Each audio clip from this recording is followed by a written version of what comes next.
to- So we'll wait for a couple of we'll, yeah, we'll wait for a couple more minutes so that everyone can join, and then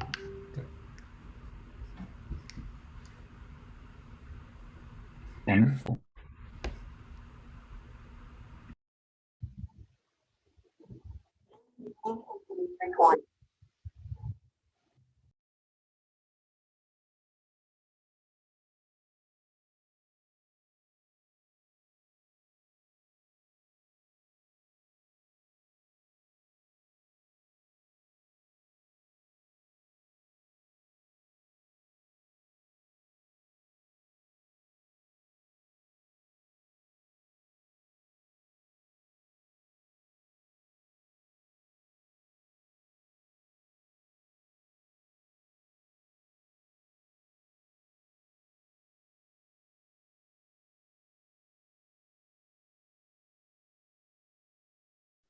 I think we can get started.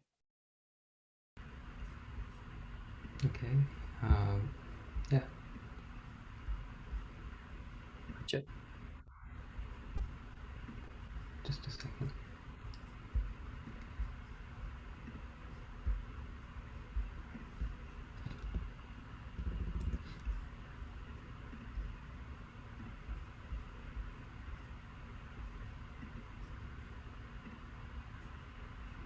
So is my screen visible?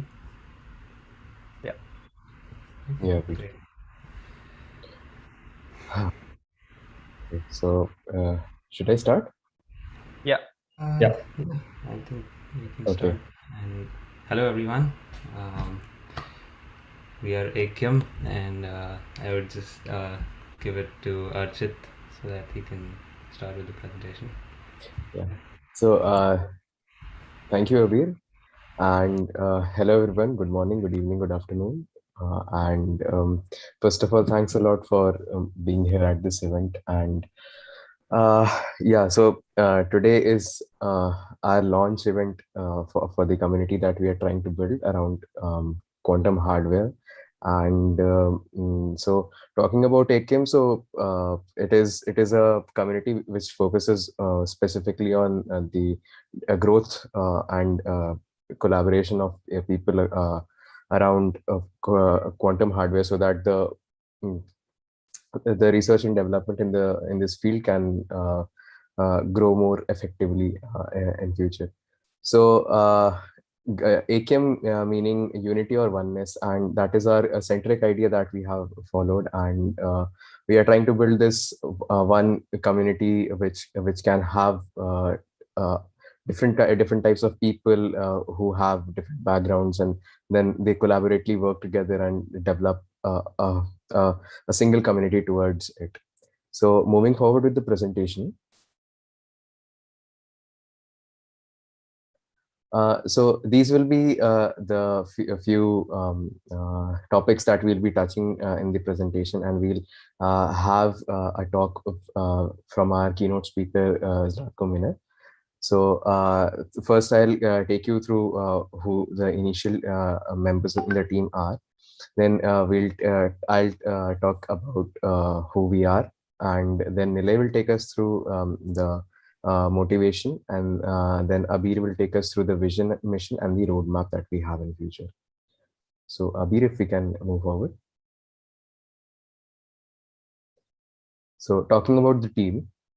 So currently, the team is comprising of us, the three founding members of this community. So we have Abir, we have Archit, who is me, and we have Nilay. So giving a brief introduction about us three, what we have done in the past. So Abir is currently a student doing MS in Electrical and Computer Engineering in Duke University. He is a Qiskit advocate and is presently working on OpenChasm under Jack Moore. He is one of the founders of Quantum Hardware Learning Circle at QCI and Circuit Quantum Research, a student-focused community developed at RV College of Engineering. Abir has been a previous intern, a quantum computing intern at Robert Bosch, and he has worked on the development of benchmark application benchmarks. And Abir is motivated to work in trapped ion quantum hardware and superconducting qubits. Then, if we move forward, so this is a brief introduction about me. So myself, Archit, and I have recently completed my studies, my bachelor's degree in electronics and instrumentation engineering from RV College of Engineering, Bangalore. I too was a founder of Circuit Quantum Research at RVC, and one of the founders of the Quantum Hardware Learning Circle in QCI. I previously was a quantum computing intern at Boson QCI Private Limited, and currently I'm working with Hewlett Packard Enterprise in Bangalore as a data analyst. And like my interests are to look out for ways and methods to integrate quantum computing in the field of gravitational wave astronomy. Now, moving forward, Abir. So we have Nilay with us, and Nilay has graduated with a BTech degree from Amity University, and he has majored in electronics and computer engineering with minor in embedded systems engineering.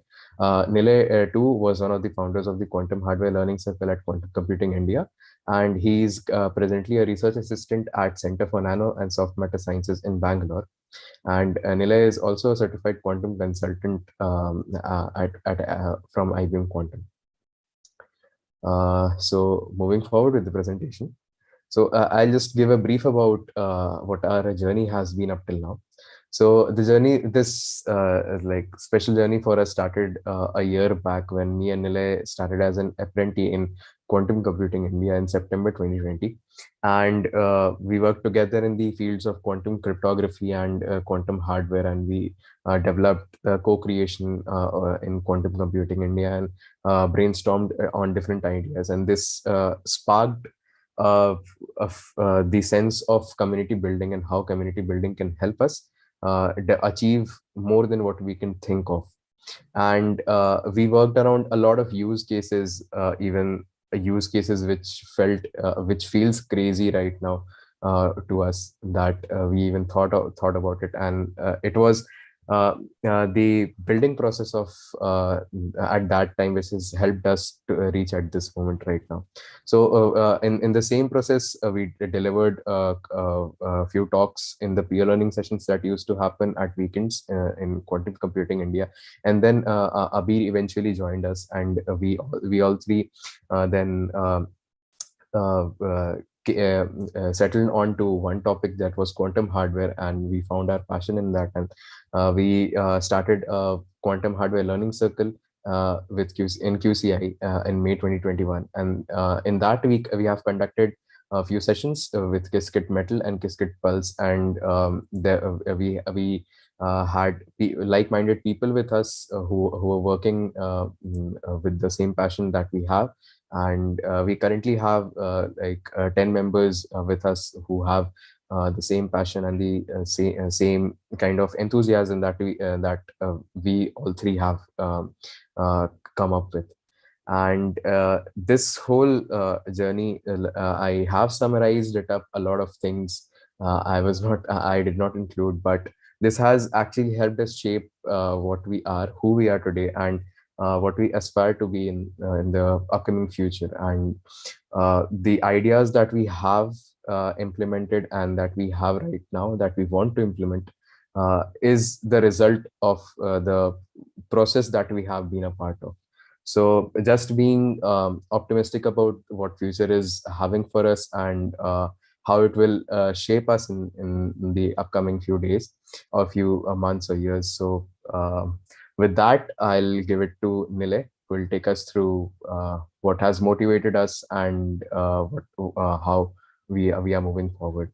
Oh, before that, I'm really sorry. So I'll just take you through a few of the achievements that we have achieved till now.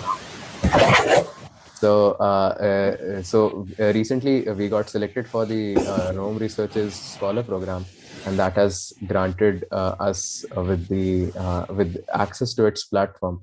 So Rome Research will I think Sam will tell us about more at the end of the PPT. And so Rome Research has been is a platform which can be used for collaborative work, and it is a really efficient tool that can be a note taking tool that can be used to curate content and develop it accordingly. And then recently we got accepted for the IBM Quantum Educator program, and we are planning to develop quality educational content on quantum hardware and around it. So I think I'll now give it over to Nile. Thanks, Archit. Am I being audible? Yeah, Nila, you're audible. So moving forward with that motivation, which the main driving force which we actually got through. So it was like, especially if you see in India, like we still, like, though many communities at the college level and at the national level, we're working with like different faculty development programs, and many things are going now in developing the quantum ecosystem. But still, like, it's always good to have an extra effort coming in. So that was like one of the major motivations which we got. And if we see specifically quantum hardware, we three were generally not the fanboys of quantum machine learning, but from an engineering, we had much more into the hardware side. So if not seeing in India, but if you see at a world at a larger scale, so hardware is something which is much more kept inside the labs. People just do it inside the labs, and it's not, so if you see how do you make it, and you don't have a actually clear blueprint out in the market, like how do you have for different documentations regarding the software packages available.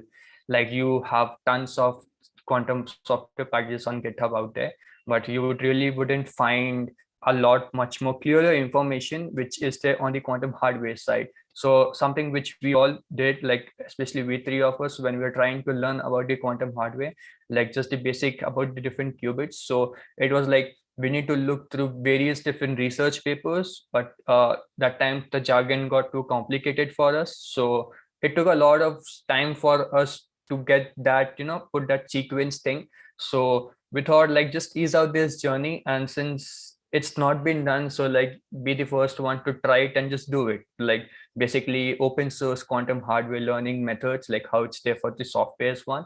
And then eventually you develop a streamlined flow where a person, like from the beginner level, he can understand, or like she can understand the things, and then move forward into the quantum hardware thing. So there was a need to unify these scattered communities under the one roof, because people are totally progressing. So once, like a name, Akyam basically means unity in Sanskrit. So which basically means everything comes together. And in quantum also, like after the superposition, we just have one state as an output. So that is something which was okay.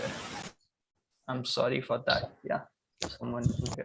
So with that thing, so, and the second one was that, like, yeah, so you only grow with much more collaborations. So it's not like you can't be like one single entity just working it on. So we need to have, like, with the community, we need to get much more into the research part, and then slowly work on your own co-creation projects, and then you eventually move forward. The next slide.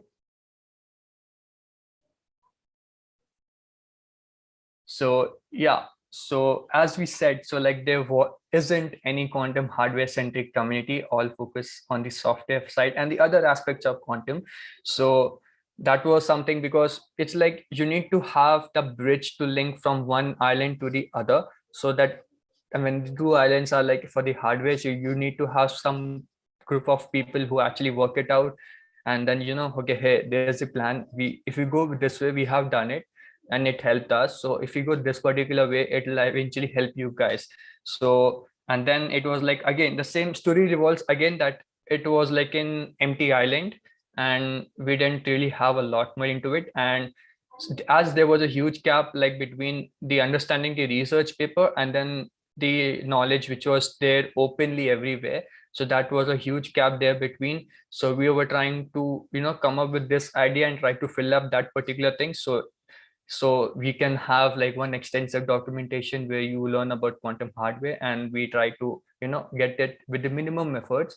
And pivot, or you want to take the hardest way, like go from like starting to the end, so you get the entire picture in just one frame. So like in the market everywhere, and it's known, like there is a paucity of open source software for hardware design, and right now there are just a couple of them. One is Qiskit Metal and the other is KQ Circuits from ITM. So with that, I would like to introduce the speaker to for today's session, Zlatko Miner. So here's Zlatko. Hi, Nilay. It's great to be here. Yeah, so just giving a deja vu. So where are you tuning in from? Now I see somebody's been watching my seminars and using my tactics on me. Yeah. I'm tuning in from California today. Well, I should say this evening. It's almost 10 p.m. in the evening here, but I couldn't miss this. So this is great. Thank you for inviting me as your keynote speaker. Yeah, just a little bit introduction. Everyone knows about Zlatko Miner. So he's a research staff member at IBM Quantum. And he has done his PhD from Yale University, his bachelor's from UC Berkeley, and he is the PI for the Qiskit Metal. And I guess everyone knows, I'm just repeating everything which is in the minds of everyone. So let's just move forward, and I give it to you, Zlatko, to take it on. Thank you very much, Nilay. Well, first of all, thank you again for the invitation. It's a pleasure. I'm actually really excited and thrilled by what you guys have already accomplished here. I mean, you say that this is the launch meeting, but I mean, already so much has gone into this. So kudos to you guys for organizing this, and to everybody else who's tuning in now, because I think, like you identified, there has been a gap. And I mean, it's 2021. And like you said, I mean, Qiskit Metal didn't exist until like 6 months ago. That was the public launch date. That just happened, right? And the whole ecosystem rests on quantum hardware. So I have a few slides to share with you about, I think, the bigger picture of things. And I think you guys have already curated a lot of content and have a lot of ways to lead folks and bring them up, and we can and kind of educate folks deeper about the physics of it. So we'll do like a 20-minute quick talk. And after that, we can. And then after that, we can jump into a short Q&A. So I'll kick it off here.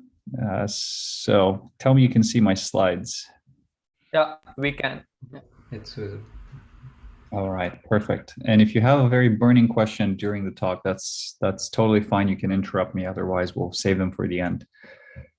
Okay, so I've leveraged here your very nice Aqium logo, which is really kind of at the heart of everything I'm going to talk about. So I really appreciated also the waves on the right-hand side here that you used, because at the end of the day, quantum has to do with waves at the one level, also discrete levels. But on the other hand, the hardware part of it looks more like these somewhat classical looking structures, chips, and we'll want to connect the two. So let's dig into that. And maybe people can post questions in the chat if they have them, and maybe Nilay or someone else from the leadership team can bring those up to me. Yeah, definitely. Awesome. Let me back out for just a second onto the very big picture. I mean, today, as you know, there's such a thing as the quantum cloud, and you can log into it from your laptop, and you can begin to execute, you mentioned cryptography earlier, you can begin to execute logical gates, Hadamard, SGATE, T-gate. You can do these things that until 10, 20 years ago were mostly just in the cloud space of dreams. But now they're in the cloud space of services that begin to look like this. This is one of these pictures of a superconducting quantum computer inside of here. There's also ions and photonics and other platforms, which is covered under your discussion. I'll focus mostly on superconducting qubits today. And inside of these machines, you can now begin to, from the cloud, execute programs in a familiar language, a classical language like Python. We can begin to also run, chemistry or cryptography programs or things like that, and you can get results. right? And you can begin to even simulate some of these very nice basic research questions about chemistry, molecules, and so forth. And a lot of the development, it actually is based also on classical ideas and tools, though it also departs into the level of quantum. So we can begin with some of our classical knowledge about electrical engineering, computer science, programming, coding, Python, and so forth. We can leverage a lot of that and begin to use it to now dive into a new realm, the realm where we begin to use quantum. And so a lot of what my work and the work at IBM has been about is also been to enable that. And I think that's a statement throughout the broader community, because quantum is growing very quickly, and we're all trying to pick up these skills as we go along.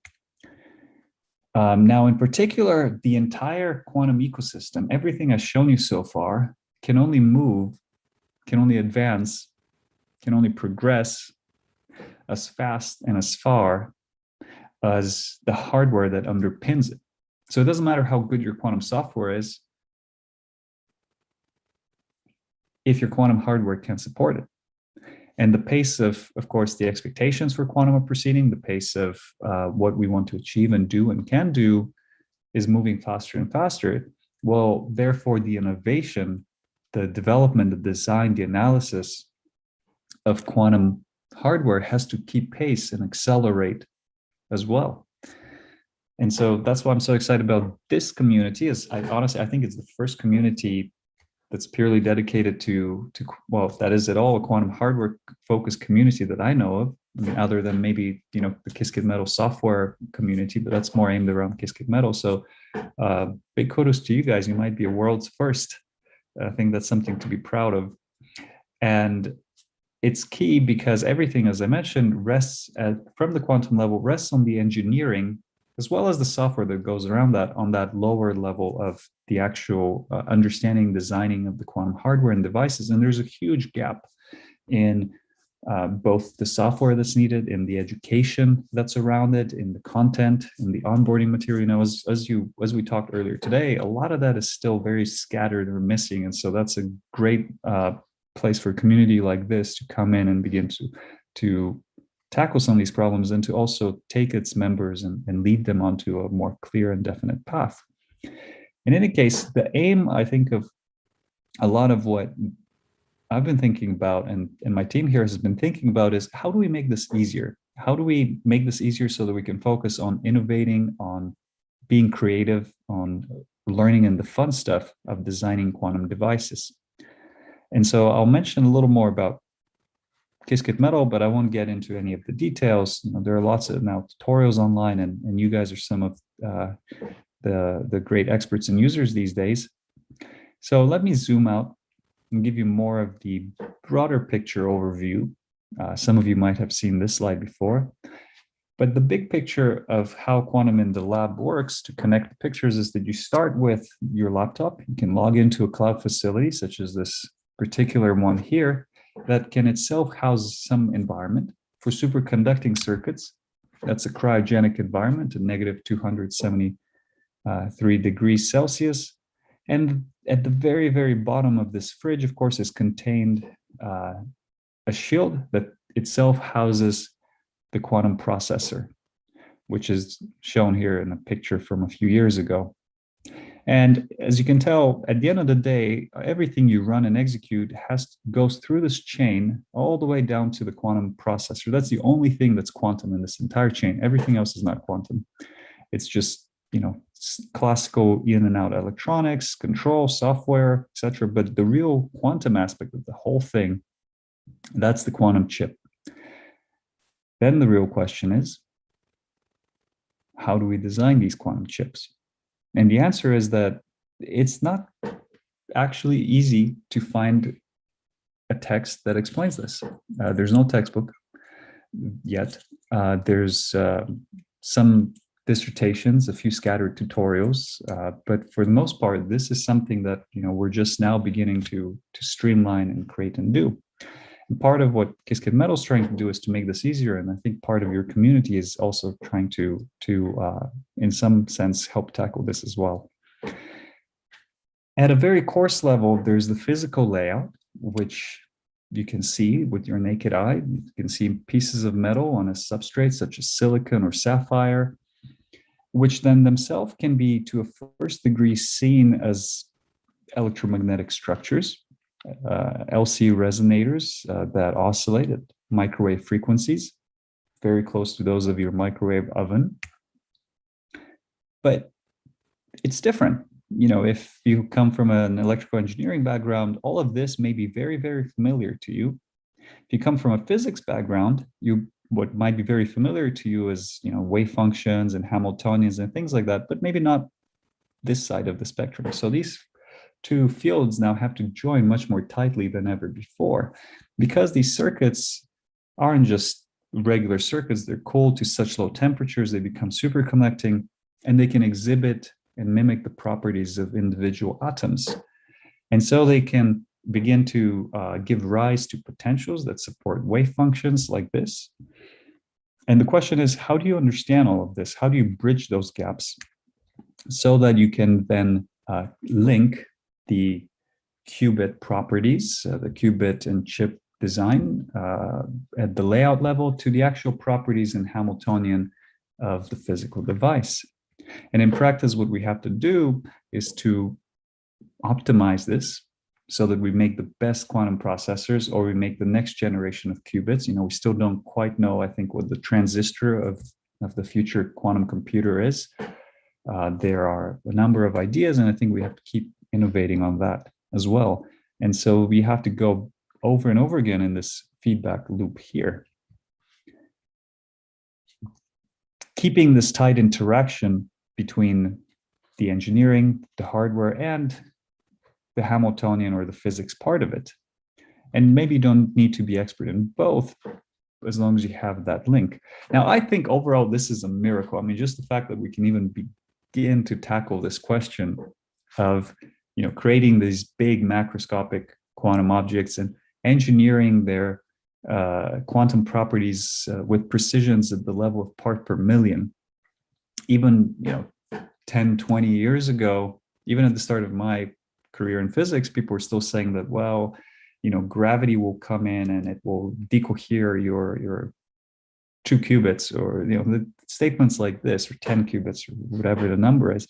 So the fact that we've come to this level is unprecedented in human history, and has far exceeded the rate at which I thought it would even potentially happen. So I'm always very excited by this. Now, there are, if you want to be very careful, a lot of questions to consider in designing a quantum chip.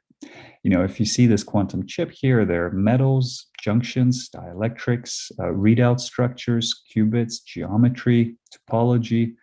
And if you want to be very careful, you know, there's a number of questions you could ask yourself about the chip, about couplings and non-local couplings, input-output couplings, loss budget, how much energy is lost to this structure, how much energy is lost there, etc. So how do you heed all these needs and questions in a more kind of systematic way, and you don't drive yourself crazy? What does the process look like overall? Well, in a very coarse way, if we had to somehow summarize some of this, the way that you would think about designing quantum hardware might start with a concept where you roughly know that you want, say, 2 qubits or 4 qubits, and you want them of this type and that type, and they should have this interaction. Then the way you define that a little more explicitly is to say what's their Hamiltonian, essentially, you know, what are the frequencies of the qubits, how nonlinear are they, how strongly coupled are they? Somehow you need to take that and turn it into a physical layout. And that's not an obvious process. This is where a little ingenuity, creativity, and experience comes in. And you can also use some pre-built ideas, such as in blocks. Then you need to make sure that what you have laid down or put down on your chip is actually doing what you want. And the way to do that is to first do some form of an electromagnetic analysis. Typically, this is actually quite a slow process because you have to wait for the simulation to finish, or run it, or set it up, and so forth. Then from that classical simulation, you need to do some quantum analysis that can now tell you what that classical structure corresponds to in a quantum world. And from there, you can then connect back to see how close to the ideal thing you wanted you are. And then you go back and forth in this loop until you've converged close enough to send your device over to fabrication. And part of what the project that Nilay mentioned, Qiskit Metal, aims to do is to simplify this as much as possible and to allow you guys, for instance, to just leverage the software to make this your life easier, so you don't have to implement all those steps manually. And you can use proven and tested methods as much as possible so that you can free yourself up for both the learning part of it as well as the part where you can design your device and or innovate and create new ones. And so Project Qiskit Metal tries to seamlessly interconnect these four key components. I guess we have the slide here where it was very nicely summarized by Forbes that the aim of Qiskit Metal is to make it so you don't have to be a rocket or a quantum scientist to design a quantum chip. You can begin to do this and leverage this even without having to, have taken 20 years of courses on this stuff. And that's in the direction to fuel that fire in the furnace of innovation so that we can bring in our knowledge and our skills and our ideas from the different fields and tie this all under one umbrella. Now, in the study of quantum devices, there isn't always one description for every job. There isn't yet a strictly defined, well laid out path to how to design these quantum devices. There's rather a suite of techniques. It's not like CMOS, which has existed for decades. Quantum is very new. It's very dynamic. It's leaping from research to industry, from academia to industry. So there's still a lot of room for making your mark as well. And so a few of the ways we can think about these kind of structures is in kind of partitioning the Hamiltonian as systems plus interaction, or linear plus nonlinear parts. We won't get into that here, but rather I'll jump into the left side of this picture to show you now what, say, a 3-qubit device might look like, here depicted in the Qiskit Metal GUI. And in this particular picture, you have a couple of structures you might recognize that you can also draw pretty quickly. There's 2 qubits that are coupled by direct coplanar waveguide coupler. There's some resonators, which are these squiggly bus lines that couple to some different type of qubit, and so forth. And the idea is that you can start to take some of these building blocks, put them together pretty quickly. If you know what you're doing, you can make this design in less than an hour and begin to simulate it so you can understand what it does and how it interacts.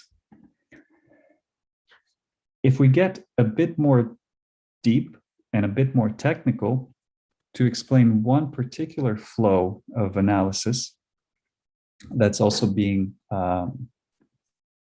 merged into the metal workflow quite recently now, that I think is also closer to some of the traditional electromagnetic thinking of things, is to say that one thing you can do is to start with a guess layout. Let's say you want to implement a 2-qubit chip. You might say, okay, well, let me place down these particular 2 types of qubits here, which look like this, connect them by a little wire. I'll add some structure that allows me to read out what those qubits are. Now we can simulate each of the different blocks independently. So I'll take this particular little qubit, extract it into an external electromagnetic simulation, such as ANSYS, Q3D, or maybe HFSS. That simulation can then tell me exactly what the electromagnetic properties of the structure are. In this case, I'll look at a capacitance matrix. I can take that capacitance matrix and feed it into this lumped oscillator analysis. This is a particular paper we recently put out, which you can find now as a tool to use in Qiskit Metal.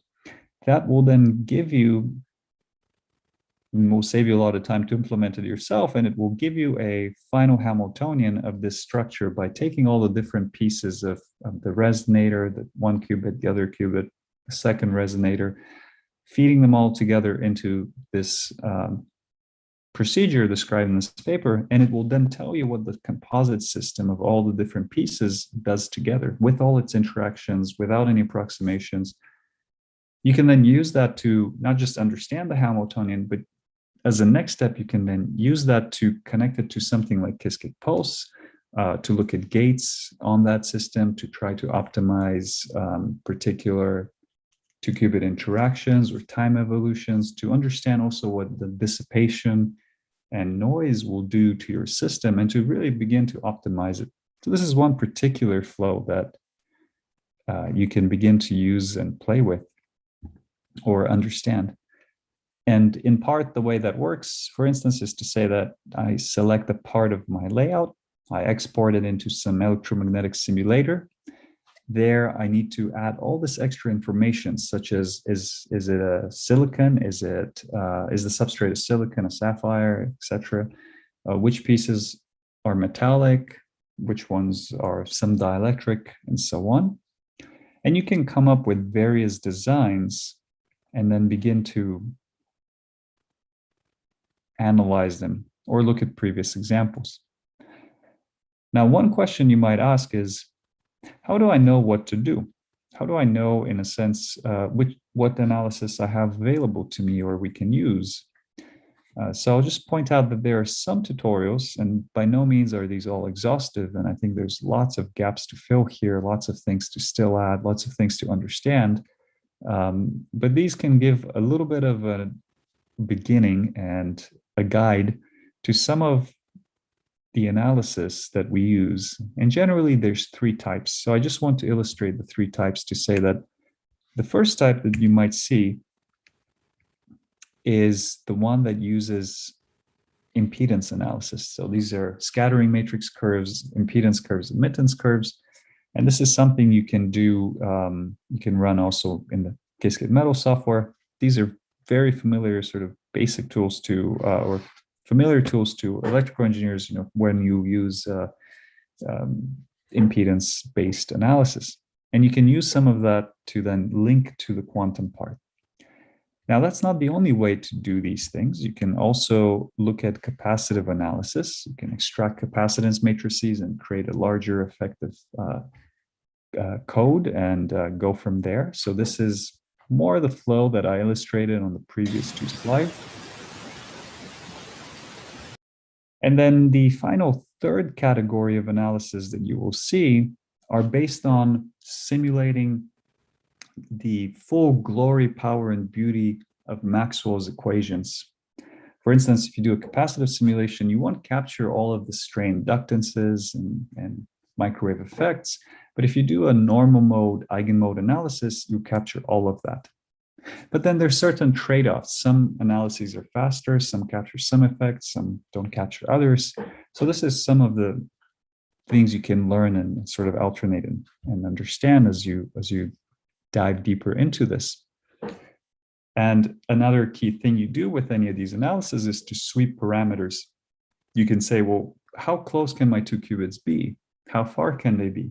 How strongly can I couple them by changing this dimension? Or how is the frequency of my qubit affected if I change the pads and make them circular, rectangular, hexagonal? You can let your mind run wild here. And these are a key tool to that is to be able to sweep parameters. At the end of the day, you'll connect that schematic or that physical circuit to the Hamiltonian, the wave functions of your device. And I probably don't need to get too much into explaining what this picture means, since it is the logo of ICHEM, of this group. So I'll let the founders of the group maybe explain that another time in more depth and detail, but you can essentially take your quantum structure and begin to plot these functions for your particular structure. Now you might ask, well, this is all very, very nice, but how well does it work? How well do real devices in experiment match up to the theory and predictions that these methods give? So here's a summary plot of 9 different qubit chips that were all in different architectures and so forth.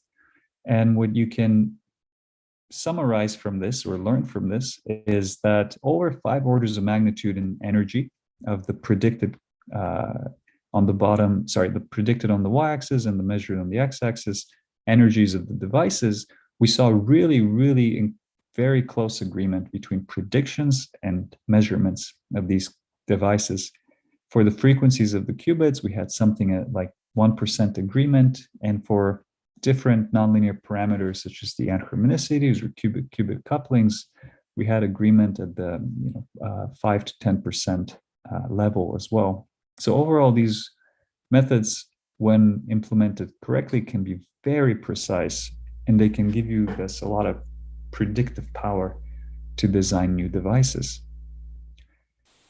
You can also look at methods at very small, fine couplings, and newer methods such as this lumped method or eigenmode method. And again, you can find agreement at the level of just a few percent. We don't need to look at the details of these curves. This is just to tell you that all the methods, when applied right, can be quite good.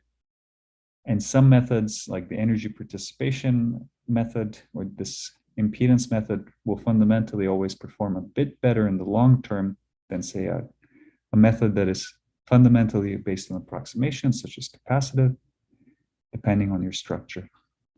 So the statement here of this last few slides is to say that there isn't one tool for every job. That's why it helps to have a bit of understanding of the few different ways you can tackle the structure. There's sort of 3 classes of analysis techniques in superconducting circuits. You can use the lumped oscillator methods, which can be quite precise. They're very fast, but not as general. Or you can use full wave methods such as the eigenmode or impedance methods, which can also be very precise, but may need a bit more computational time and RAM. So to kind of zoom out and say a bit more about the vision of open source quantum development with Qiskit Metal, the idea is that we have experimentally tested methods and a library of components that the community can also help build out.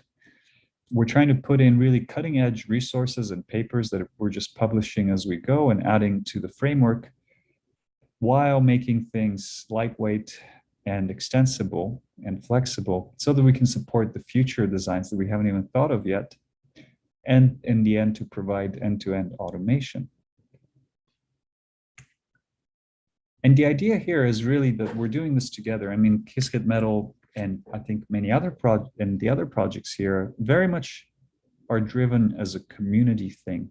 That's why Ekim is such a great thing, I think, is because it is forming exactly this community. So from the Qiskit Metal side, this call for community participation is very much in wonderful alignment here.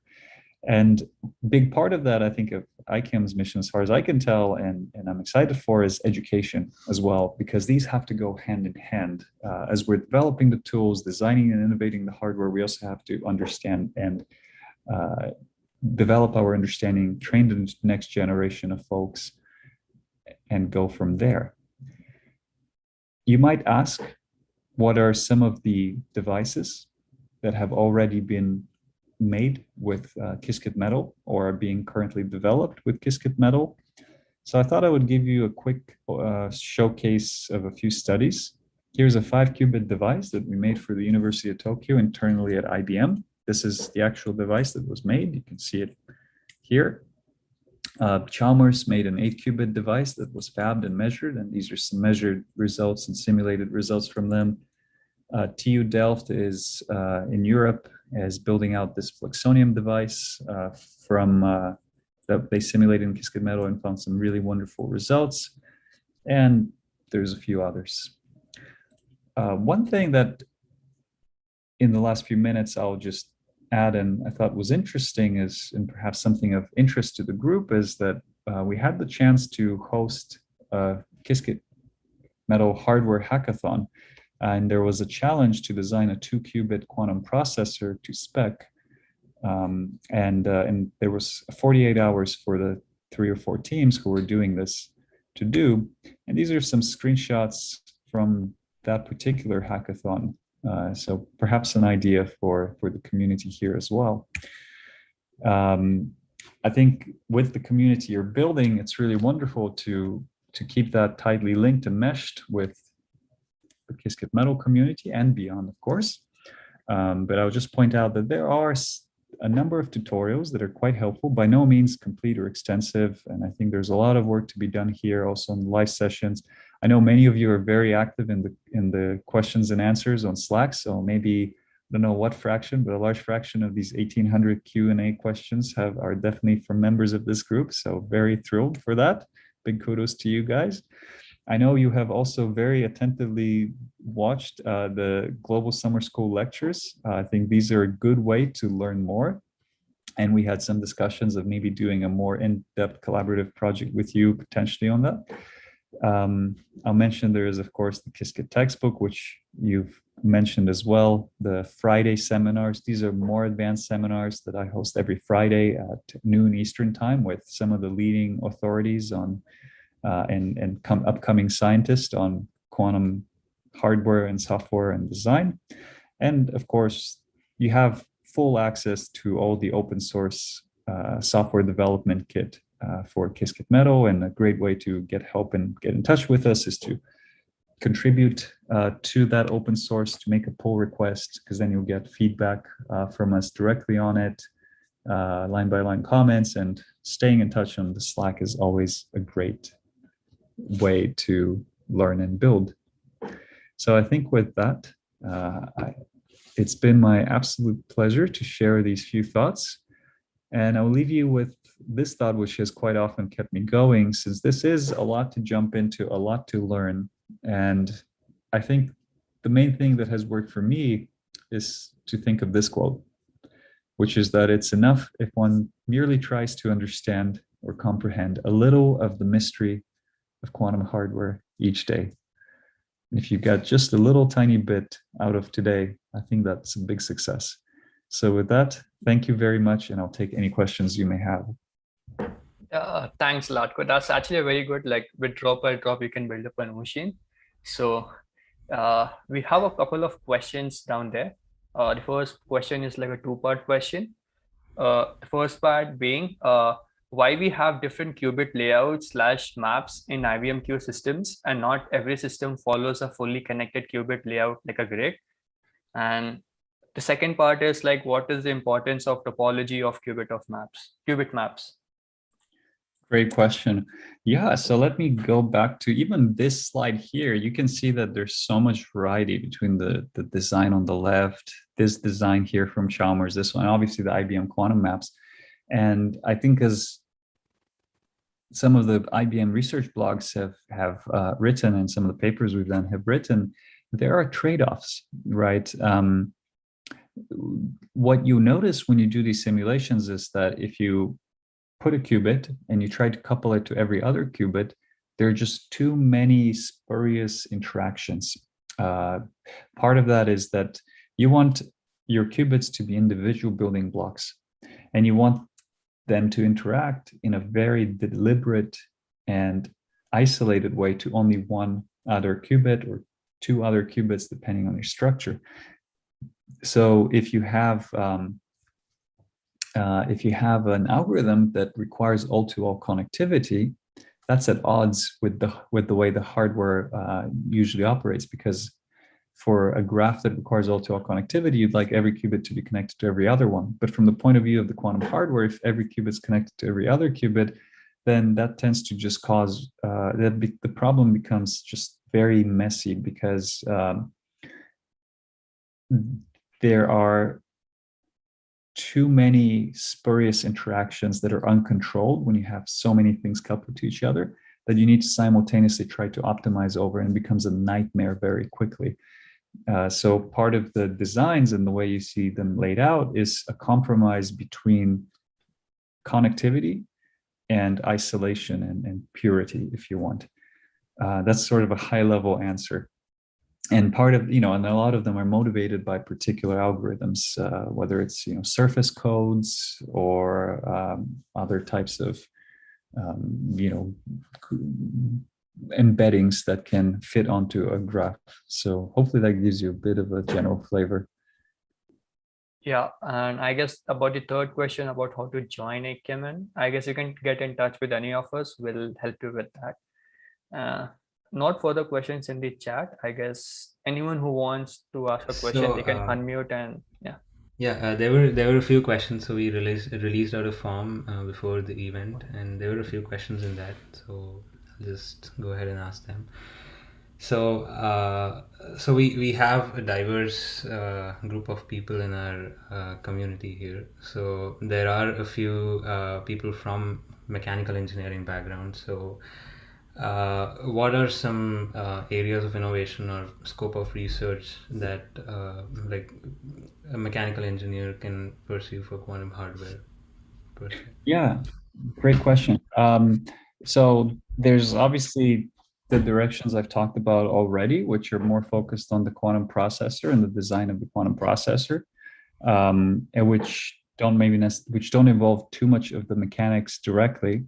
Apart from the fact that the way to understand actually a lot of this theory is through sort of mechanical equations, Lagrange's, Hamiltonians, if you want to get into it. So actually that if you have that knowledge from mechanics, it's almost the same with electrical circuits. The math is almost one-to-one. In fact, I read a lot of classical mechanics books to understand what happens here usually, because the mapping is essentially one-to-one.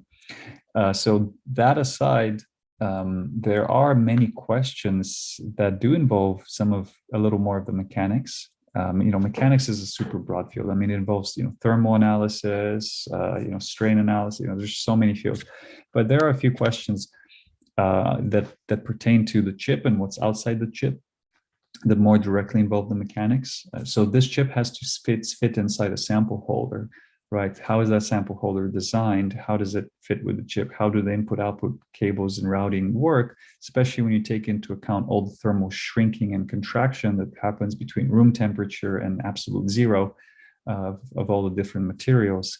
So you certainly have all of that to also take into account. Then on the infrastructure of the rest of the quantum computer, there are many questions related to the thermalization and the actual, I didn't show a picture here of the input output cabling, but it's sort of few diameter, it's a meter wide construction.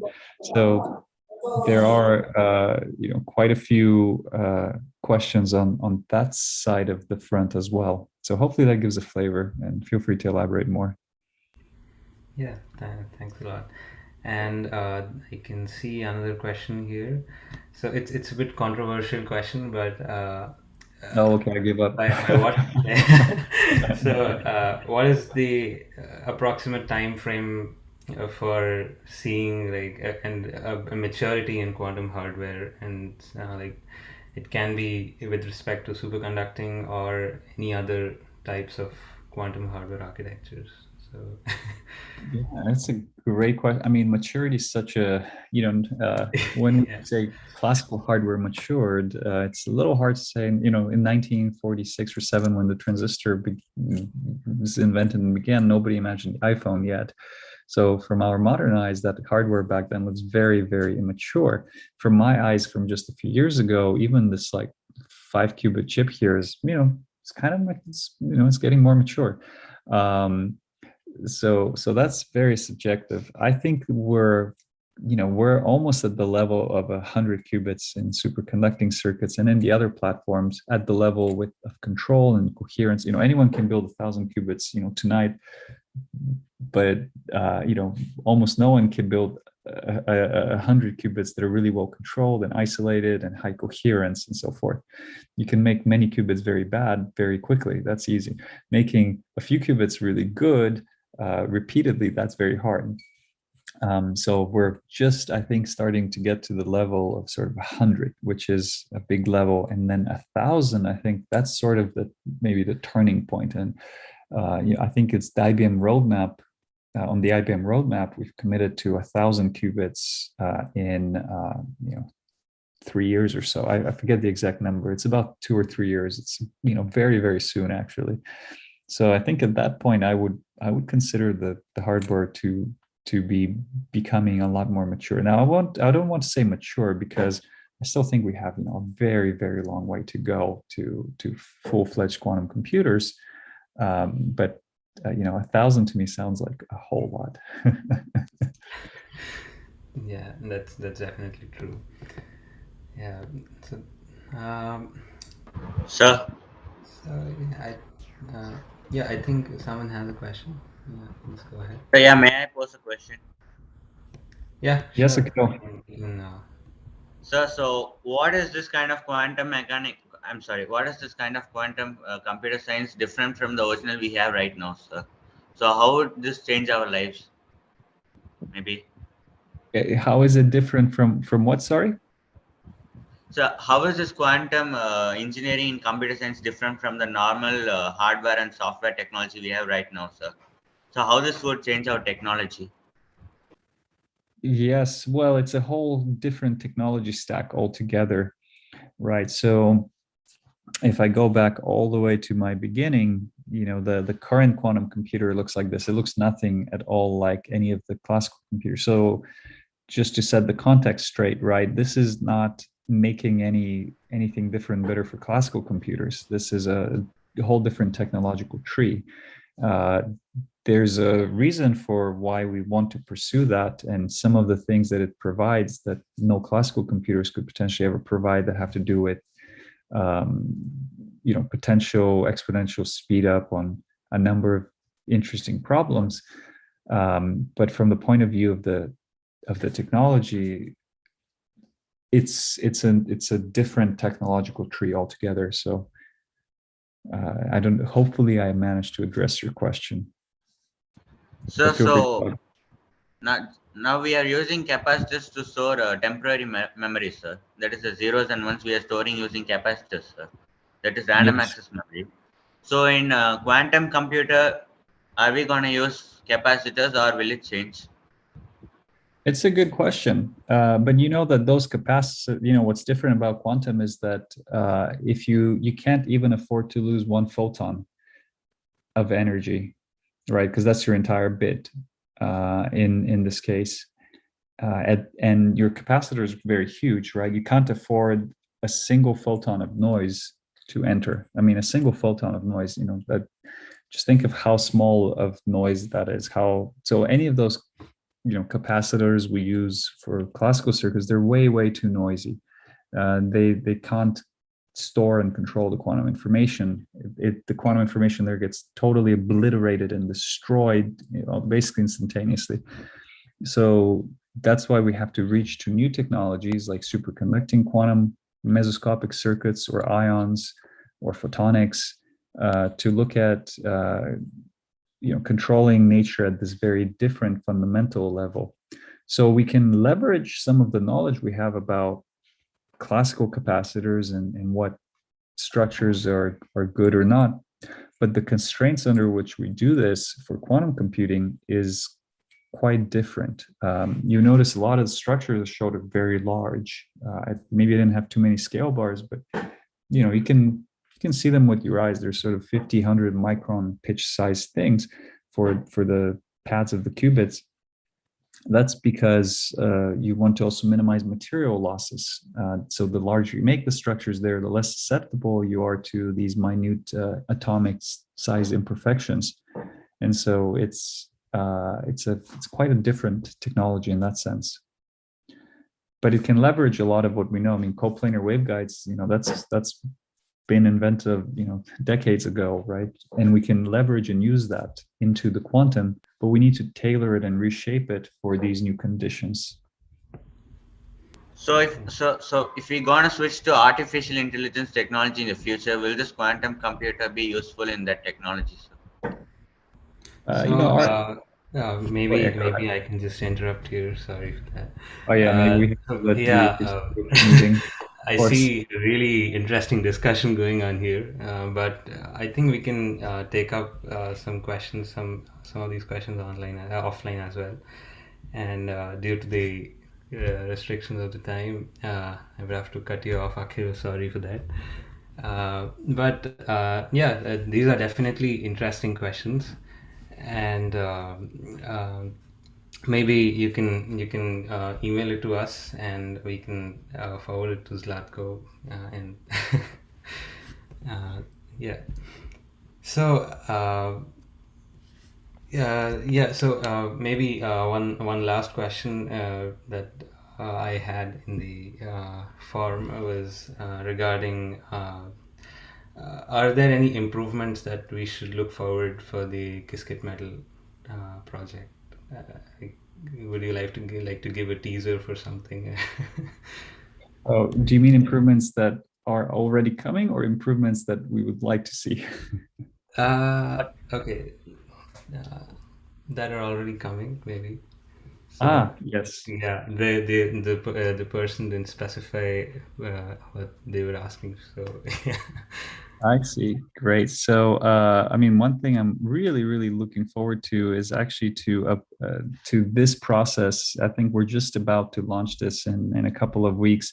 And now it's fully. There was an earlier version of this that kind of worked, but now I think we've got a much more general framework. And I think I'm also excited to begin at the level of like schematics as well, and connect. So you can draw capacitors and inductors and work with the Hamiltonians and to make this very friendly and useful, so that you can sort of tailor and optimize things at the level of a schematic, L's and C's, get a Hamiltonian, and then later go back and connect the layout to that schematic. But I think this new workflow here is something I think is very powerful, and I'm really excited about. Yeah, that's great. Yeah, And with that- probably one last question that came up in the chat just now. Is a background in quantum mechanics and quantum information sufficient to understand the underpinnings of quantum hardware, or do we need something else as well apart from that? Good question. So you said quantum physics and quantum information? Yeah. Yeah, I Quantum mean, mechanics. Yeah. that's my background. My background is quantum physics, quantum mechanics. So I would hope so. Obviously, there's some extra things about layout and so forth, but this is stuff you can pick up really on the go, and a lot of vice versa. And even if you don't have too much of the quantum background, a lot of what's happening is to begin to abstract that a little bit into more models. I think maybe Beer in LA or someone earlier was talking about this as well. That increasingly maybe we'll move towards more models of so that you don't need to know 20 textbooks worth of knowledge to actually begin to do this as well. And I think we're trying to help make this a little simpler here as well, so you can leverage the tools without having to understand all the details under the hood. Mm-hmm. Yeah, that's great. So yeah, I don't see any more questions as of now. So thanks a lot, Zlatko. And yeah, we hope to stay in touch with you even like for a much longer time in the future. like the coherence time between us getting tuned should be like in fun. Yes, that wonderful coherence time. Yeah, thank you very much again. Yes, I'll stop sharing, and I'll let you. I think you had more slides to show, but it's been really wonderful. Yeah, so we'll just finish off regarding Akyam and just a second. Yeah. So Nilay talked us about through the motivation of starting Akyam, and we had a really good presentation from Zlatko regarding the current progress in quantum hardware, and like a lot of new things about Qiskit Metal and how to use it, how to learn new things. So as a community, we at Akyam are also planning to come up with something similar. And as Archit already mentioned, we are now a part of the IBM Quantum Educators program. So, talking about the vision and mission of our community, we first of all we like want to develop a strong network of various quantum hardware enthusiasts and researchers. And throughout this process, we have like three important missions.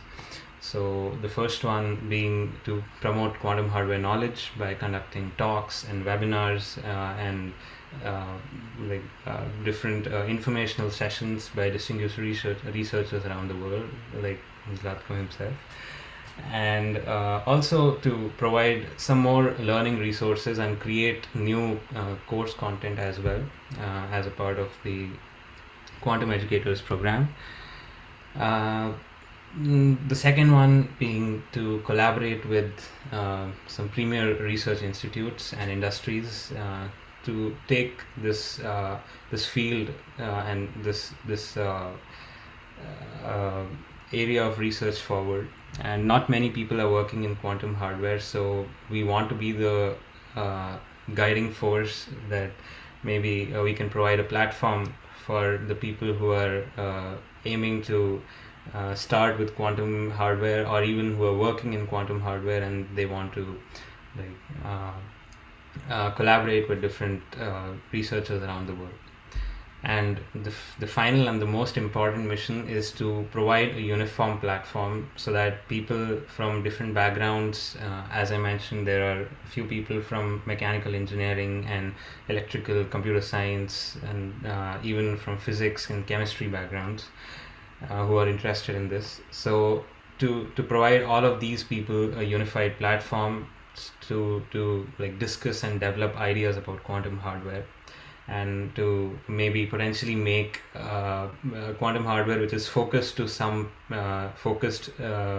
particular application, like for example an accelerator for Shor's algorithm, something like that. So, yeah.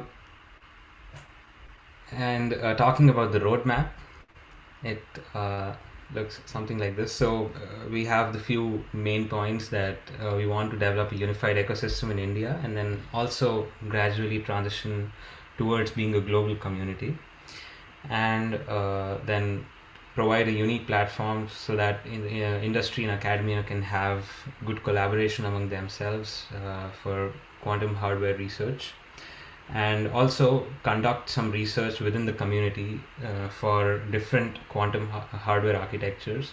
So we just now heard from Zlatko about superconducting quantum hardware. There are quite a few different types of quantum hardware architectures, and as of now we will be starting with 3 of them. So superconducting, we have already started working on it a bit using the Qiskit Metal project, and we were working on it through the Quantum Hardware Learning Circle at QCI, Quantum Computing India, and we have started making some small 2 to 4 qubit chips.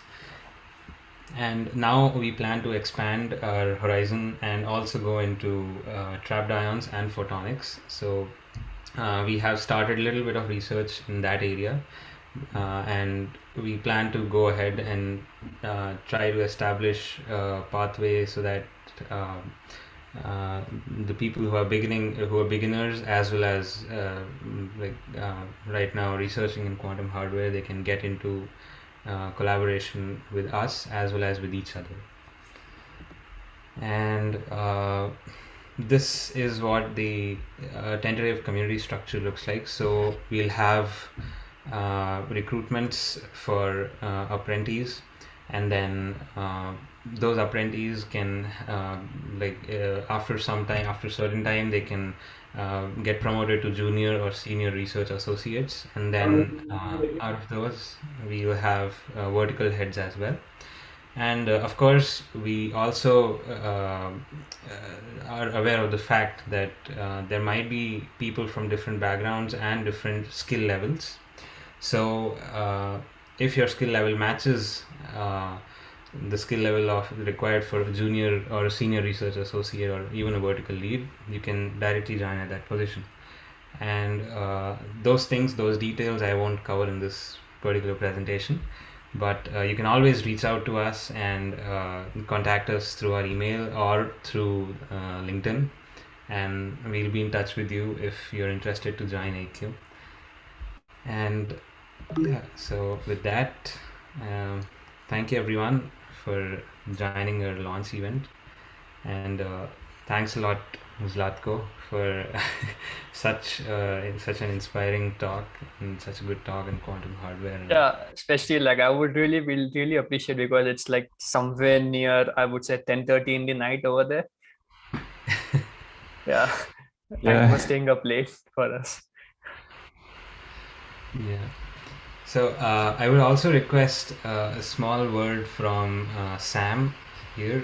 So he is the head of Quantum Computing India, our sort of parent community / organization. So Sam. All right, thank you, Abir. All right, so most of you know about Quantum Computing India. So we started off almost 1.5 years ago with the vision of creating more quantum-related startups and community out of India. Then the way we define community also mattered a lot. So on one side, we are skilling people on through different means. So one of the ways, apprenticeship, learning circles, and learning circle in turn culminates in creation circles, where you're trying to come out with a use case out of that. And as Archit and Nilay already pointed out, so they joined us as an apprentice, then Abir joined from quantum cryptography, hardware, then quantum hardware learning circle happened. And now it's so happy, and I'm elated to say that, to see this happening, like Abir was saying, like a parent company or like a parent community, however you want to look at it, right? So our vision is to have multiple such communities. So quantum hardware is great. So we have quantum machine learning circles. It hasn't become a community yet. So a community essentially is what you put in, you can take as much out of that, right? So, I mean, most of you here are aware of that. We also have a structured learning path apart from learning circles, which really depends on the kind of people who join your learning circle. So one of the good things that we did in quantum hardware learning circle was we didn't invite everyone. We conducted an interview and we shortlisted few people who are serious about this, and like, those people came in. That's one of the main reasons why they have become a separate community of its own. So we are also learning in terms of community building, how to take it ahead into the future. So that's one side, right? So you're skilling, you're learning and whatnot. So the structured way of learning is through fellowships. And this, you're like upskilling yourself in different levels. So now you can think of these 4 levels. Some communities even have 10 levels of skilling, right? And what moves you from one skill to other, that also involves contribution or the capital side of things, which is the demand side. So the work that we are doing culminates into either a research paper or a POC, and that becomes a selling point for our growth team, essentially to go and create a market out of that, right? So that's our whole vision, which is to create startups and communities, not just within India, it has gone outside India as well. Now, IQM will be a global community, of course. Yeah, so any other questions, you guys can always ask us. This is purely about quantum hardware, and I'm really proud to see where we have reached, and to see a lot of people who have joined us from the beginning as well to hear. All right. Thanks a lot, guys, for staying with us. Any final thoughts? I think Archit will put up the Discord link for IQM. You guys can join that, and the actual community events will kickstart from Jan. But like in between, whatever we are doing with QCA fellowship and everything will be intimated to you guys over there. Yeah. All right. Thanks a lot. Over to you, Abir and Nilay. Yeah. Thanks a lot, Sam. And so Archit will just be posting the Discord link, so you guys can join. And yeah, thank you, Zlatko. Thanks a lot for for your time, and we hope that we'll stay in touch for much longer in the future. Yeah. Thanks a lot, Zlatko. Thank you, guys. It's really Thank you, appreciate. Praveen. Yeah. It was very nice. Yeah. Thank you, Zlatko, and you guys did an amazing job. And I was enjoyed as part of the QCA and also the hardware fellowship plus hardware circle too. So thank you very much, and I'll keep in touch. Yeah, for the further learning. Yeah, thank you. All right. Thanks a lot, Praveen. Yeah. Yeah. Thank you, guys. Good luck. Yeah. I guess with any other questions, guys, you can get in touch with any